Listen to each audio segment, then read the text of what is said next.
Hey everybody over at movies.com. It is the Schmoes Know Movie Show. I'm Christian. And I am Mark. Christian, this weekend in theaters, some of our favorite superhero / villain brothers are back in theaters with Thor Part 2. Yeah, Thor: A Dark World comes out. It's the big release of the week. And look, a lot of people love Thor. A lot of people love Loki. They're big fans. And these two just go back and forth. And, you know, they're not even blood related. However, they have a sibling rivalry. And so we started thinking, as we do so often here in Schmoeville, what are the top 5 sibling rivalries in all of moviedom? There's a lot to pick from. Yeah, so this is our list. We had a lot of fun talking about it. Now, some debates too. There's a little bit of a rivalry here. That's true, but we're not related. But neither of these people at number 5. They're not related technically. They're step siblings, and man, do they get in some wicked, back twisted kind of stuff. Cruel Intentions. You have your Ryan Philippe. You have Sarah Michelle Gellar, and the lovely, the innocent, or so she was at the beginning of the film, Reese Witherspoon. Sebastian and KATHRYN. These two, it's such a chess game between the two of them because they're both, in the beginning, despicable people. And they're just one-upping each other, as where Sebastian's always trying to play the next girl and KATHRYN gets off on watching. She's promising sleeping with him. Yeah. If he gets, but guess what happens? He falls in love, back and forth ensues. A rivalry. This is why rich kids need activities. They need to be busy during the day, otherwise when they're left to their own devices, they become Cruel Intentions.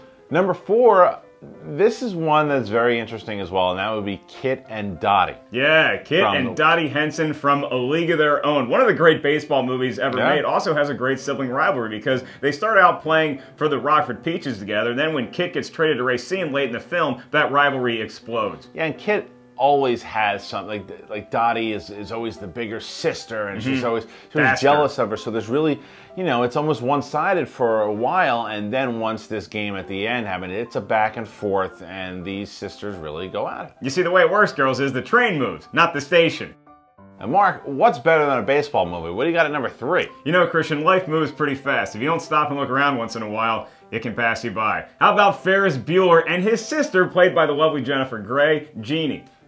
Save Ferris. Back and forth, you talk about a brother who just has everything go right for him, and his sister does everything right, but still she's the one that gets scolded by the parents or has to get, she's jealous that this guy gets everything he wants. Yeah, Ferris gets the best day ever in Chicago, meanwhile she has to make out with a drunk, coked up Charlie Sheen at the police station. That turns her around. She's kind of the thorn in the side of Ferris for most of the movie. So when you think about Ferris Bueller's Day Off, you don't necessarily think sibling rivalry, but she's kind of one of the impetus for why the movie takes the turns it does. What happens at the end? Do they resolve their differences just in time? You gotta watch them. If you haven't seen Ferris Bueller's Day Off, take a day off and watch the damn movie. Hit pause on this and watch that. Yeah, you can watch the rest of this first. Fine.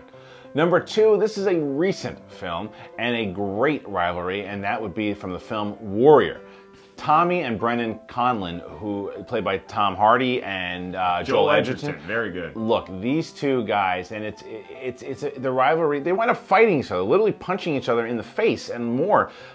But it's the story that leads up to it and why they have this rivalry, and they're estranged. It's a big rivalry. That's right. You're starting to go off the rails like Nick Nolte when he's had a couple drinks and starts listening to Moby Dick on tape. I mean, look, they don't have a lot that's connecting them because, yes, they were brothers, but they went very different ways after their mom died before the film's events, and they get reunited in the ring. Now, where it goes from there, we're not really sure. We don't get to know. We're just kind of left up to, hey, okay, they had a great fight together. Now, are they going to be buddies, or are they just going to go their separate paths? That's a great thing about sibling rivalries. They never really end. Tommy! Then number 1, this was a debate, and we'll explain why someone didn't make the list in a second, but let's talk about number 1 of all time. It's not a number 1, though. It's a number 2. It's maybe the best sequel ever made, The Godfather Part 2. Corleones, and we're talking about Fredo and Michael, and it's this jealousy thing for a while. Fredo winds up betraying his brother. His brother grabs him by the side of the face, kisses him, and says, "I know it was you, Fredo. I know it was you." And then he blows him up in a boat. So that's a rivalry. Anytime an Italian dude kisses you on the cheek, it's probably not good news coming. Yeah, it's right in the face, right in the lips, and lets him know it is time for you to go, my friend.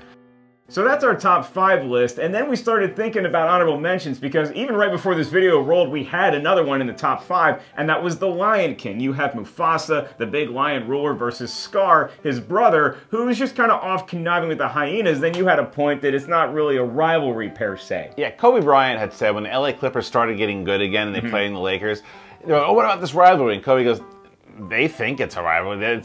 We don't really know who they are for the most point. So if there's no threat yet from the other side, it's not a rivalry. And Mufasa doesn't even really. It's my annoying brother. Look at him. He doesn't really do anything. Maybe he should have, because then that way he would have survived. You want to ask how Kobe's doing with that whole rivalry right now? As a matter of fact, doesn't Scar kind of claw Mufasa's Achilles, and that's what makes him fall down into the comparisons are endless. Here's some other good honorable mentions for you. You got Kevin McAllister and Buzz from Home Alone. Good one. How about this one? Raphael and the rest of the Ninja Turtles. Because in the first movie, Raphael's off on his own. He's yelling at everybody. They have to team back up in order to defeat the Shredder and the Foot Clan. I can't believe I'm an adult and I still remember the movie that well. What about Buzz and Woody if they were made from the same toy factory? You're getting into all kind of weird semantics. I don't know what happens in that China factory. All I know is that in America, one's a cowboy, one's an astronaut, and they're cut from very different cloths. How about you guys? What do you think? What are some of the top rivalries, sibling rivalries in movie history? Comment if we left any out. And make sure you check out in theaters this weekend the current sibling rivalry that is champion, Loki versus Thor in Thor: The Dark World. And if you want to check out a review of it, check out our channel on YouTube, SCHMOES Know. Thank you very much. That's not bad. This is the Movies.com SCHMOES Know Movie Show. I'm Mark. And I'm Christian. Thanks.